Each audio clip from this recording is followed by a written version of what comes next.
কৃষ্ণৰ কৰুণা বিনে নহিকে সুলভ বৈকুণ্ঠৰ পতি যিটো প্ৰভু ভগৱন্ত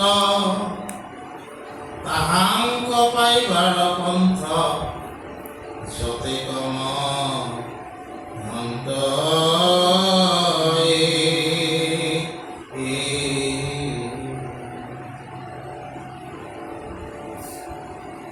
সম্বাৰ সিংহ যেন শুনিও পতাক গাঁৱে ৰাত্ৰি দিনে মাত্ৰ কৃষ্ণৰ কথা আজি আমাৰ ৰত্নাৱলীয়ে কি কথা কৈছে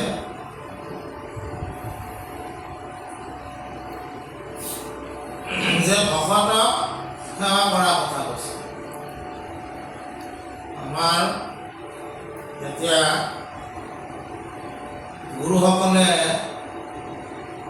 শৰণ কাৰ্য সমাপন কৰে শৰণৰ মূল বাক্যৰ লগত কেইটামান পৰিক্ৰিয়া ঘোষা লোৱা হয়।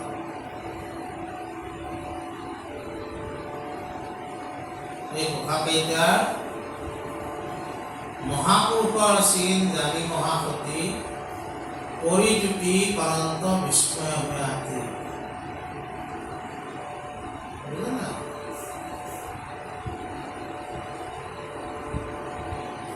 কলিযুগে ৰাম নামে হাৰ ৰাম নাম বিনে নাহি হাৰ দেৱৰ মধ্যত দৈৱকীনন্দন ধৰ্মৰ মধ্যত নাম বিপৰে তিনি নাই নাই নাই ভকত পুৰণ নাম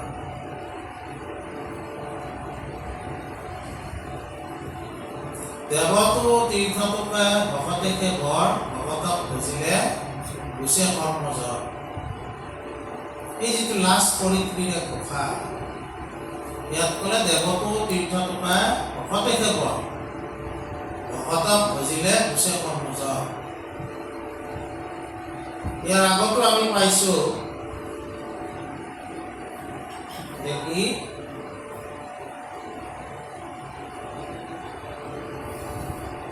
মাধৱদেৱে এই ভকতসকলৰ কথাটো নামঘোষাত কেনেকৈ কৈছে যে অধমসকলে মানুহৰ দুখ খুচৰি থাকে, মধ্যমসকলে দুখগুণ বিচাৰ কৰি লয়, উত্তমসকলে গুণটো লয় দুখটো নলয় আৰু উত্তমে কি কৰে অলপ গুণ যদি আছে তাকো বিস্তাৰ কৰি লয়। তেনেকুৱা উত্তম ভকতৰ চৰণ ধোৱাৰ কাৰণে গংগা দেৱীও অপেক্ষা কৰি থাকে। গতিকে ভকত বোলা যিটো অভিব্যক্তি আছে আমি যি কওঁ ভকত ভগৱন্তৰ যি ভকত এই ভকতৰ যিটো তাৰমানে ক'ব গ'লে পৰিভাষা যিটো অভিব্যক্তি এইটো কি যে ভ শব্দে ভগৱন্ত ভৱবিংশ ভজন ভক্তিত তুষ্ট হন্ত নাৰায়ণ ক শব্দে কৃষ্ণ ভক্তি পবিত্ৰ পৰা আত্মক দেখন্ত কৃষ্ণ সমস্ততে সম ত শব্দে তৰণৰ উপায় পৰম হৃদয় মধ্যত দেখে কৃষ্ণৰ চৰণ। ভকত হ'লে কি ভগৱন্তৰ কৃপাত তেওঁলোকে কি কৰিব পাৰে এই ভৱসাগৰৰ যিবিলাক দুখ এইবিলাক মোচন কৰিব পাৰে, কাৰণ তেওঁলোকে ঈশ্বৰক কি খোজে ভক্তি কৰি ভক্তিয়ে খোজে তোমাক যাতে আৰু আমি ভক্তি কৰিব পাৰোঁ। পাৰ্থিৱ জগতৰ যিবিলাক বস্তুবাদী দ্ৰব্য সেইবিলাক তেওঁলোকে নোখোজে, বুজে না। আৰু ভগৱন্ত কৃষ্ণক ভজি ভজি তেওঁলোকে পৰম পবিত্ৰ হয় আৰু নিজৰ আত্মাতে ভগৱন্তক দৰ্শন পায় আৰু সেইকাৰণে তেওঁলোকৰ আত্মাবোধ উপজে। ভগৱন্ত ভক্তিযুক্ত পুৰুষৰ আত্মবোধ মাধৱৰ প্ৰসাদে মিলা। এনেকৈ ভক্তিযুক্ত হওঁতে সেই পুৰুষে কি কৰে? আত্মবোধ লাভ কৰে, আত্মজ্ঞান লাভ কৰে, যাৰ কাৰণে সেইটো আত্মজ্ঞান লাভ কৰাটোকে ভগৱন্তৰ আচলতে প্ৰসাদ বুলি কোৱা হৈছে আৰু তাকে অধ্যাত্ম বুলি কোৱা হৈছে। বুজিছে না? আৰু তহতে যিটো তৰণৰ উপায়, সেই পৰম উপায়টো কৈছে কি? হৃদয়ত ভগৱন্ত স্থাপন কৰি তেওঁৰ চৰণ বন্দনা কৰাটোকে পৰম উপায় বুলি কৈছে। যাৰ ৰাম কৃষ্ণ নাম নামে ভৱ সিন্ধু তৰি পাৱে পৰম পদ পাপী যত সদানন্দ সনাতন জ্ঞানয় কৃষ্ণ সদা উপাসকৰ হৃদয়ত। মানে উপাসনাটো তেতিয়া তেওঁলোকে কেনেকৈ কৰিব পাৰে? হৃদয়ৰ লগত যুক্ত হয়।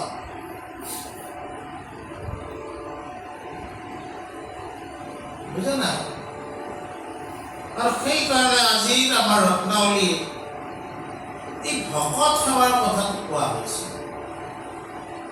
আৰু আমাৰ গুৰু ধৰ্মতো ভকত সেৱাৰ মাহাত্ম্য আছে। আৰু কি কৈছে? তেতিয়া কোৱা হৈছে কি যে যদি ভকতক ভজিলে যদি কৰ্মৰ জড়তা গুচি যায়, তেনেহ'লে ভকতক কিয় নভজে মানুহবিলাকে?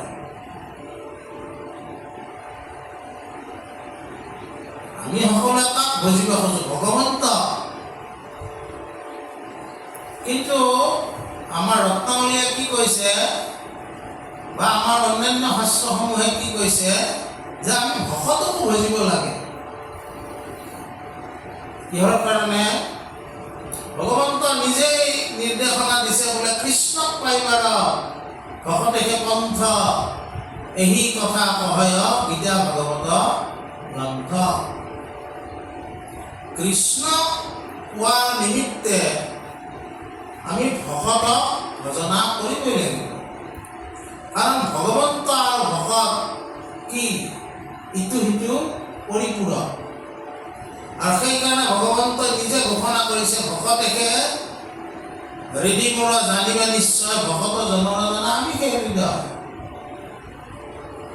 মই বিনা ভকতে নিচিন্তে কিছুমান ভকতত পৰে মই নিচিন্তে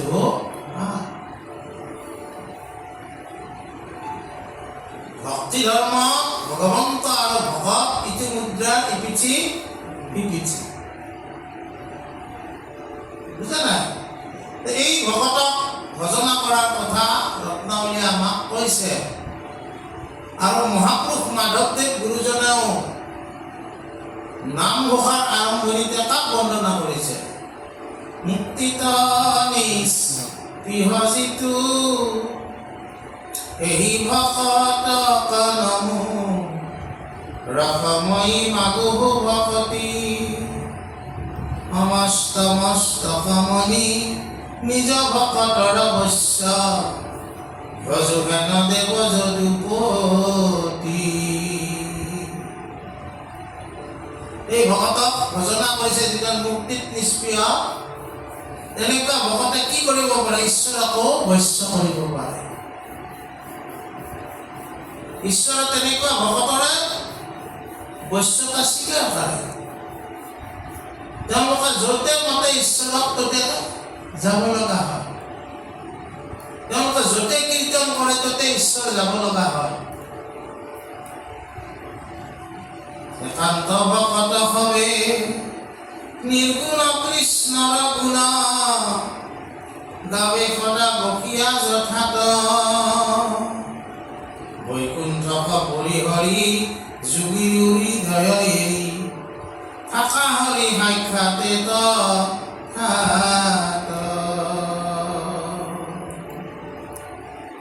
বৈকুণ্ঠ আনি পেলাইও এই ভকতৰ ওচৰলৈ ঈশ্বৰ আহে বুলি কৈছে। আৰু সেইকাৰণে আমি ভকতৰ সেৱা কৰিব লাগে, কাৰণ ভকতৰ সেৱা যদি আমি কৰোঁ তেতিয়াও আমি ঈশ্বৰৰ অনুগ্ৰহ পাম, কাৰণ ঈশ্বৰে কৈছে নহয় যে মোৰ যিখন হৃদয় ভকতৰো একে হৃদয়।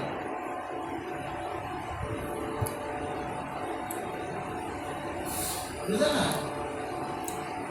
ইয়াত বিদুৰৰ কথা কোৱা হৈছে। কৃষ্ণ যেতিয়া হস্তিনাপুৰত যায়, কৃষ্ণ সন্তুষ্ট কৰাৰ কাৰণে দুৰ্যোধনে বিভিন্ন ধৰণৰ দ্ৰব্য বস্তুৰ যোগাৰ কৰিছিল বোলে, আজি কৃষ্ণক ভালকে খুৱাম, ভালকে পিন্ধাম, ভালকে ৰাখিম, কোনো বস্তুৰ অভাৱ নাই। কৃষ্ণ ক'ত থাকিল যায়? এটা প্ৰজা ঘৰত থাকে, বিদুৰ প্ৰজা ঘৰতহে থাকে, আৰু তেওঁক তাতে আহাৰ গ্ৰহণ কৰিলে। ভগৱন্ত কৃষ্ণই ভকতক ইমান বিদুৰ মহাভক্ত আছিল, বুজা নাই? আমাৰ 6জন ভকতৰ ভিতৰত বিদুৰো এজন। গতিকে এই মহাভক্তৰ কাৰণে ভগৱান কৃষ্ণই হস্তিনাপুৰৰ দুৰ্যোধনৰ অতিথি সেৱা স্বীকাৰ নকৰি বিদুৰৰে অতিথি সেৱা স্বীকাৰ কৰিছিল। কাৰণ কিয়?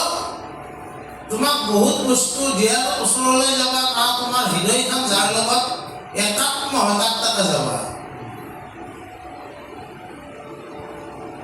ভগৱন্তই তেনেকৈ গুচি গ'ল। গতিকে আমাক আজি ৰত্নাৱলীয়ে কৈছে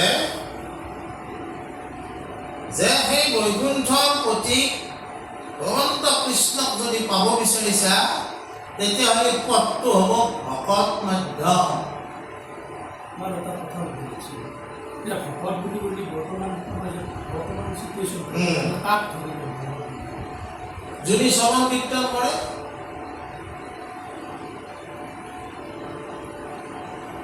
তোমাৰ দৃষ্টিখিনি সন্মুখত আনিব দিবা। তুমি যদি তাতে যদি তুমি বহুত কিবা কিবি চাব খোজা, দুখ দেখাই পাবা।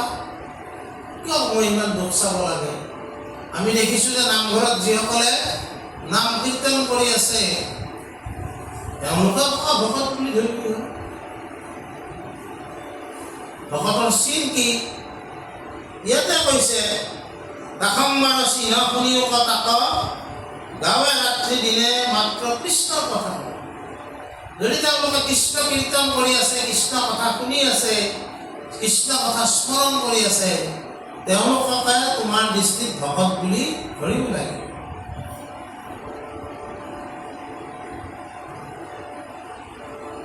বুজা নাই? আৰু যদি পাৰফেকশ্যন আমি চাব যাওঁ, তেতিয়াহ'লে আমি বিপদত পৰিম। মই পাৰফেক্ট নে আকৌ সেইটো চাব লাগিব।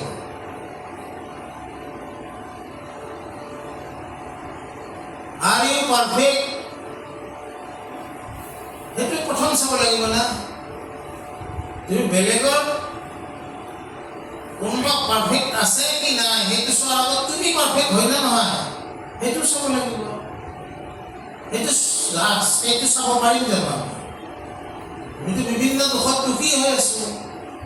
গতিকে আমাৰ এইবিলাক চোৱাৰ প্ৰয়োজন নাই। কৃষ্ণ কীৰ্তন কৰা সকলকে আমি ভকত বুলি ধৰিব লাগে। যাৰ হন্তে হয় নামৰ খ্যাতি, যাৰ দ্বাৰা নামৰ খ্যাতি হৈছে তেওঁলোকে কৃষ্ণ ভকত। তাৰপিছত কি কৈছে?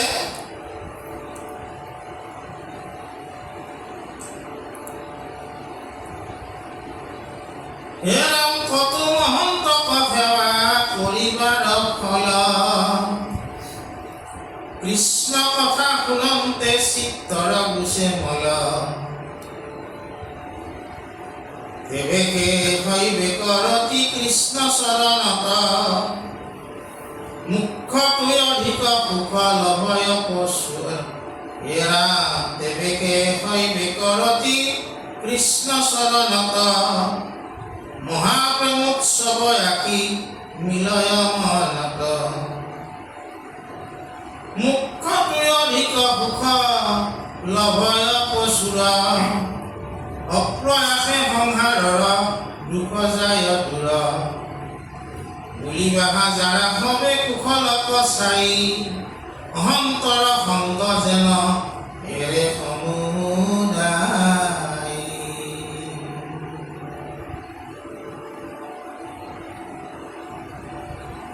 আমাক মহন্তসকলৰ ওচৰ চাপিবলৈ দিছে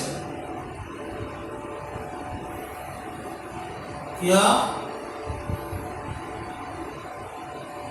পুণ্যক সভাসদ এৰাম ভূঞা সভাসদ পদ যুগুতি বচন হৰি ভকতিৰ আদি জানিবা শ্ৰৱণ ভূঞা সভাসদ পদ যুগুতি বচন হৰি ভক্তি যদি কৰবা খোজা তেতিয়াহ'লে আদি পাঠটো কি হ'ব? শ্ৰৱণ কৰিব লাগিব। শ্ৰৱণত শুদ্ধ হৈবে মন সৰ্বদায় কৰিবি কৃষ্ণৰ কীৰ্তন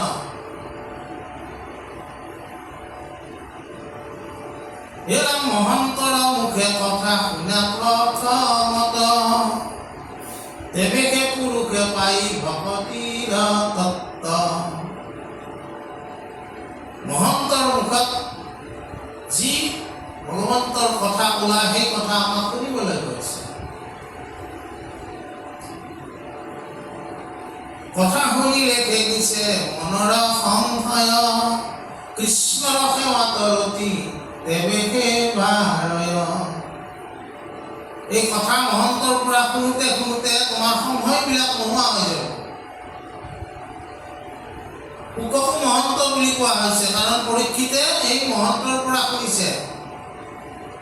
সুতকো মহন্ত বুলি কৈছে কাৰণ মহন্তসকলে আচলতে কৃষ্ণ কথা আৰু কোনে কোনে যাহাৰ পুণ্য আছে অসংহাৰ সিহে কাণ পাতে কৃষ্ণৰ কথা। আমি যে আজি ইয়াত এইখিনি যে কথা পাতি আছো জানা আপোনালোকৰ মানে পুণ্যৰ ভাগ আছে কাৰণে কথাখিনি আমি ইয়াত পাতিব পাৰিছো।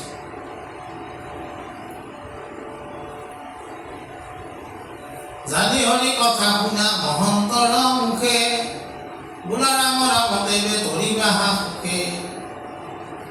মহন্তসকলৰ মুখৰ পৰা ঈশ্বৰৰ কথা আমাক শুনিবলৈ দিছে। তেতিয়া কি হ'ব যে ঈশ্বৰৰ প্ৰতি তোমাৰ ৰতি মতি আৰু গতি উপজিব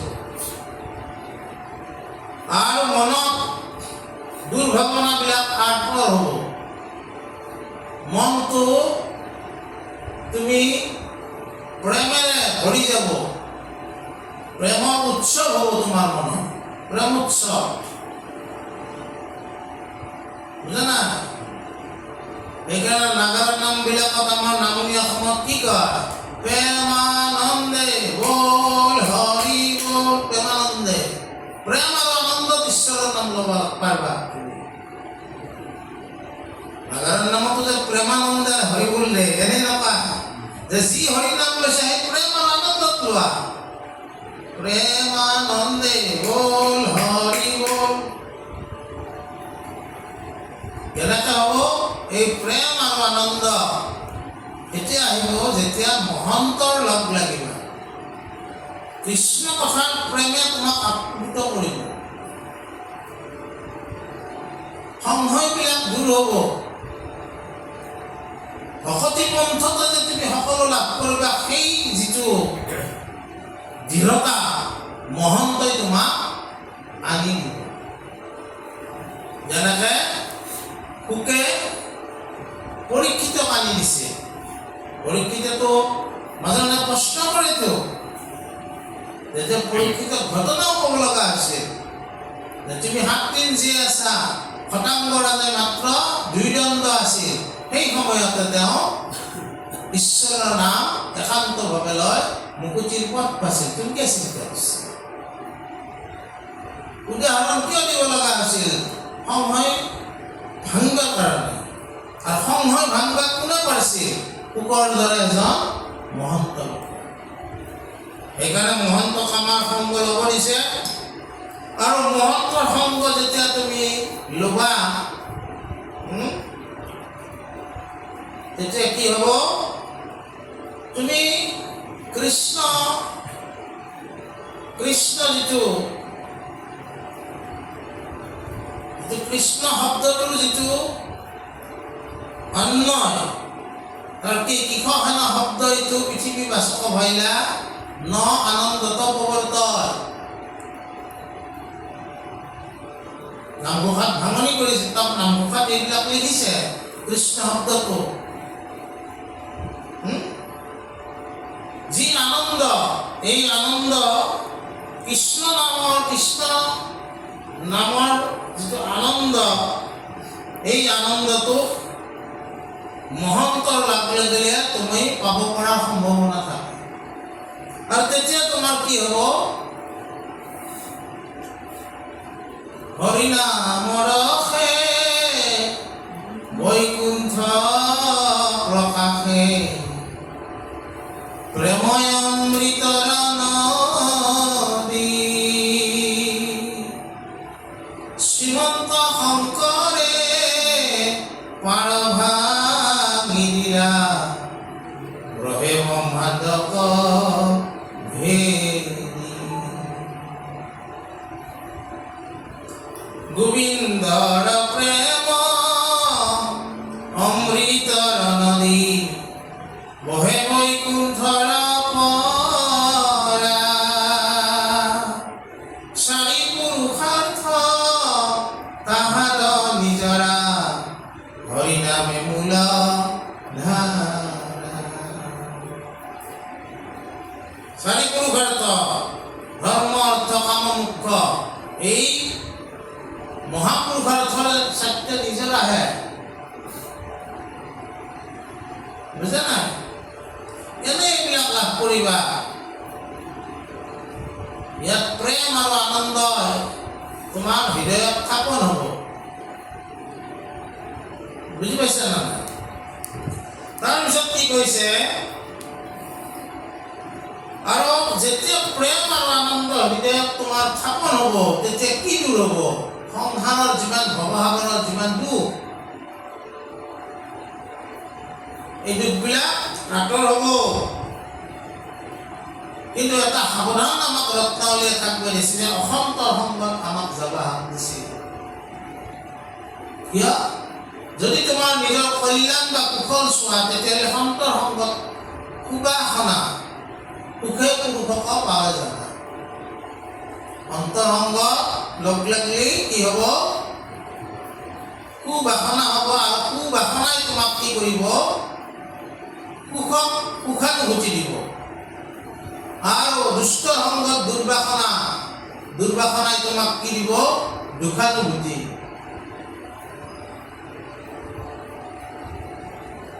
বুজা নাই? দুখানুভূতি দিব। এই কথাখিনি আমাক কৈছে। আমি ভগৱন্তক ভজনা কৰাৰ কাৰণে, ভগৱন্তৰ ওচৰত শৰণাগতি হোৱাৰ কাৰণে, ভগৱন্তৰ চৰণ অমৃত কমল পোৱাৰ নিমিত্তে আমি কাৰ ওচৰ চাপিব লাগিব? মহন্ত ভকতসকলৰ ওচৰ চাপিব লাগিব। আৰু ওচৰ চাপি তেওঁলোকৰ আমি সেৱাও কৰিব লাগিব। সেৱা কৰিলে কি হ'ব? তোমাৰ প্ৰতি তেওঁৰো এটা দয়া উপজিব। আৰু দয়া উপজিলে কৃষ্ণ ভক্তিৰ কিছু ৰহস্যৰ কথা তোমাক ক'লো।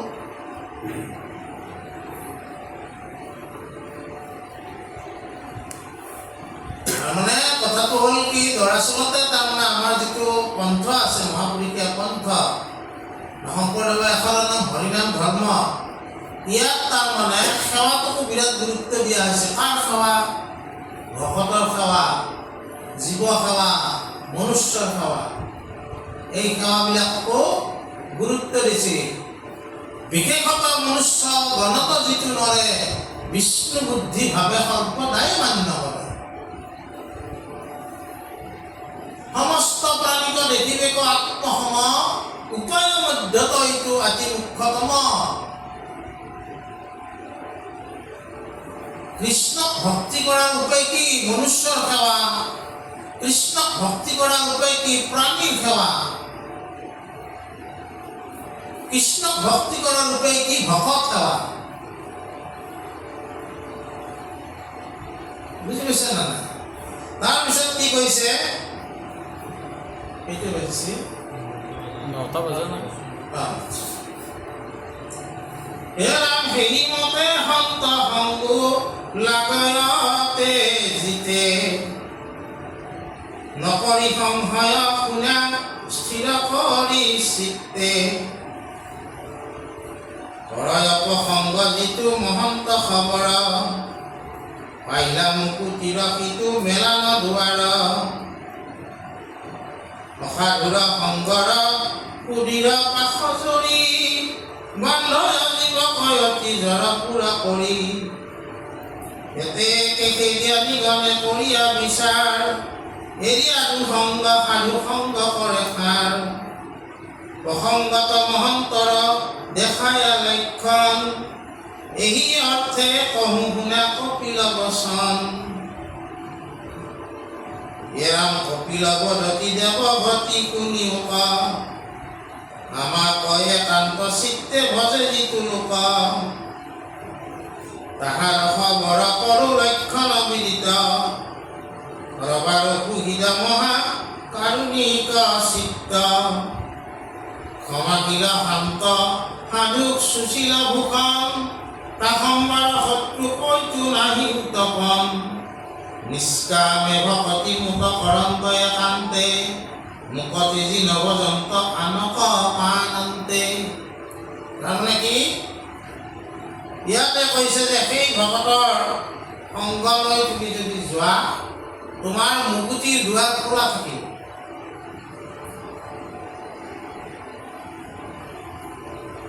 বুজা না? আৰু কি কৈছে? সেইকাৰণে মুকুতিৰ দুৱাৰ উদ্ধৱক সম্বোধি মাতন্ত কৃষ্ণে পাছে, কৰ্মবন্ধ এৰাইবৰ প্ৰবন্ধ যাৰ আছে। আমি যিমান ভাল কৰ্ম কৰিছোঁ, বেয়া কৰ্ম কৰিছোঁ, সকলো বন্ধনৰ কাৰণ হৈ যায়।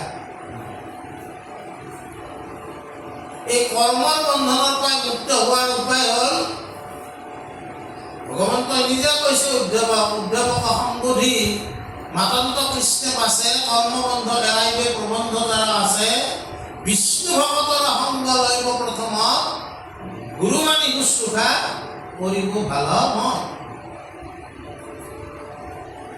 ভকতৰ সংগক যাব দিছে।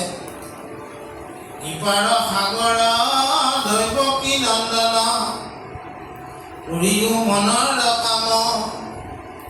মনৰ কাম কি? মোক পূৰণ কৰা। ভকতৰ সংগ সদানো গুচুক, মুখেতো আগুণৰ নাম। ভকতৰ সংগ মোক সদায় দিয়া তুমি, আৰু ভকতৰ সংগত থাকিলে মোৰ মুখত ঈশ্বৰৰ নাম উচ্চাৰিত হৈ থাকে। বুজা না? ঈশ্বৰৰ নাম উচ্চাৰণ কৰাৰ কাৰণে ভকতৰ সংগত থাকিব লাগিব। আৰু সেইকাৰণে জ্ঞানীসকলে বিচাৰ কৰি কি কৰে? ভকতৰ সংগলৈ যায়, সাধু সংগ অনুসৰণ কৰে। আৰু মহন্তসকলৰ এই এটা লক্ষণ, সাধুৰ সংগত যোৱাটো মহন্তসকলৰ এটা লক্ষণ। কাৰণ সাধুৰ সংগত সুবাসনাৰ সৃষ্টি হয়। আৰু কপিলে এই ভক্তি, কপিলটো মুনিৰ কথা শুনিছোঁ, আমি আগতে আলোচনা কৰিছোঁ।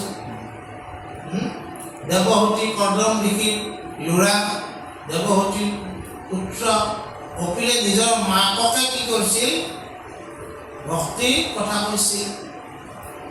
অন্যহাতে কপিল মুনি হ'ল সাংখ্য যুগৰ প্ৰণেতা, সাংখ্য দৰ্শনৰ। বুজা নাই? এই কপিলে এই বুজাওঁতে মাকক কৈছিল যে সেই ভকতসকলৰ কিছু লক্ষণৰ কথা কৈছিল। কি লক্ষণ? এই মহন্ত ভকতসকল কেনেকুৱা হয়? তেওঁলোকৰ চিত্ত সদায় কৰোণাময় হয়। তেওঁলোকে লোকক কৰোণা কৰে। ঈশ্বৰে যেনেকৈ কৰোণা কৰে, মহন্তসকলেও লোকক কি কৰে? কৰোণা কৰে। করুণাময় রাম, করুণাময় রাম, করুণাময়। এ করিও কৃপা যেন উচিত হয় রাম, করুণাময়। ভগবন্ত করুণা করলে কেন? ভগবন্তের এটা নাম করুণাময়। আৰু কপিলে যি ভক্তিৰ কথা কওঁতে মাতৃক যি ভকতৰ কথা কৈছে, সেই ভকতৰো হৃদয়খন কেনেকুৱা? কৰোণাযুক্ত। ঈশ্বৰৰ যিটো কৰোণাময় ৰূপ, সেইটো ভকতৰ ওচৰতো থাকে।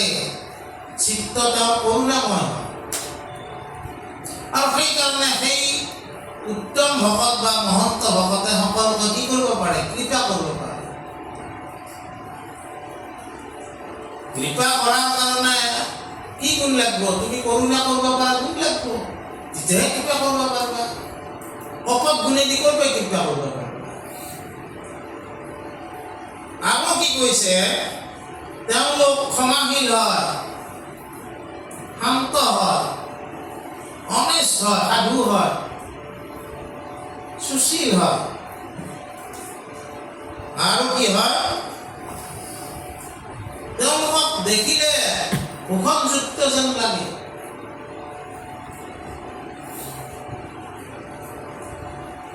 তেওঁলোকৰ এই গুণবিলাক ক্ষমাশীল, কৰোণাময়, শান্ত, সাধু, সাধুতা, সুশীল, এই গুণবিলাকে তেওঁলোকক কেনে কৰে?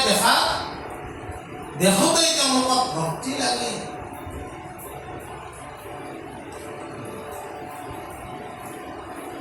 ভক্তি লাগে। আৰু সেইকাৰণে তেওঁলোকক যিহেতু আমি দেখোঁতেই, তাৰমানে কি হয়? তোমাৰ গুণৰ অভিব্যক্তি কিন্তু তোমাৰ মুখমণ্ডলত ফুটি উঠিব। যিটো আজিৰ শব্দত কি বুলি কৈছে? Body language. এই চাওঁচোন তাৰ বডি লেংগুৱেজ।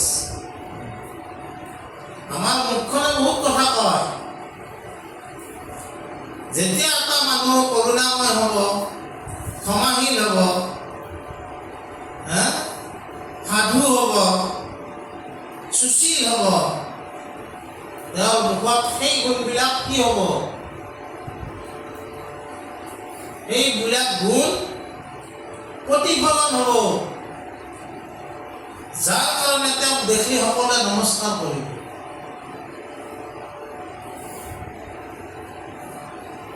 আৰু তেওঁলোকৰ শত্ৰু সেইকাৰণে জগতত নাথাকিব। এতিয়া কথা হ'ল, যীশু খ্ৰীষ্টক কিয় মাৰিলে তেতিয়াহ'লে? এইবিলাক উল্টা প্ৰশ্ন আহিব।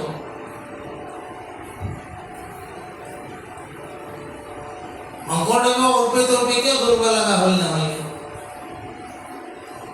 ভক্তি মাৰ্গত থকা মানুহে তেওঁলোকৰ এই গুণবিলাক দেখা পাব। ভক্তি মাৰ্গত নাথকা মানুহে এইবিলাক গুণ দেখা নাপাব। বুজি পাইছা না? আৰু কৈছে কি?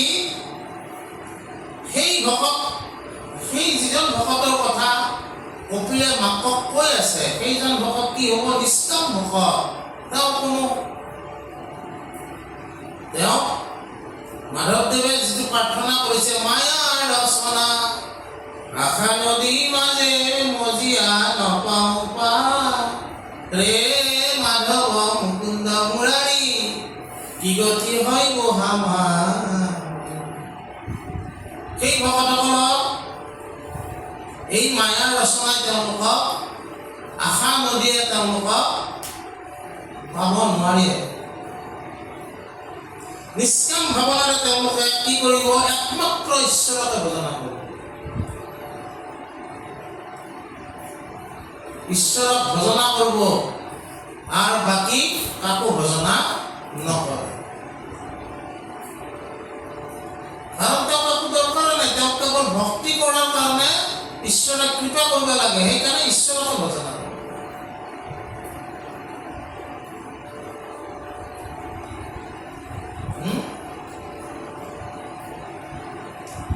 গতিকে আমাক আজি এই ভকতৰ কথা আমাক কিছু ক'লে আৰু আমাকো উপদেশ কৰিছে যে ভকতৰ সংগত আমি থাকিব লাগে, মহন্তৰ সংগত আমি থাকিব লাগে। ভকত মহন্তৰ সংগত থাকিলে আমি কৃষ্ণক ভজনা কৰাৰ যিটো পথ, এই পথটো আমি পাব পাৰোঁ। ভগৱন্ত এইকাৰণে ভকতৰ মাধ্যমে আমাক ভগৱন্তক বুজিবলৈ উপদেশ কৰিছে। আজি এইখিনিয়ে হ'ল। কৃষ্ণ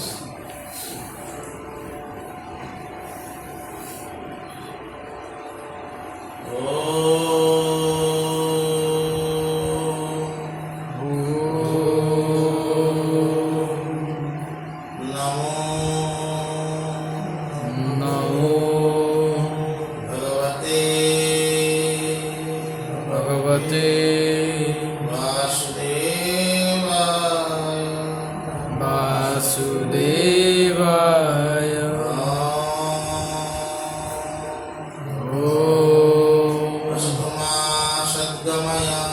असुतमा सद्गमय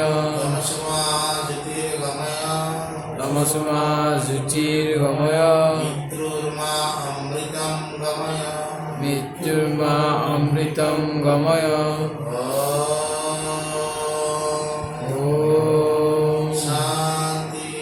शांति शांति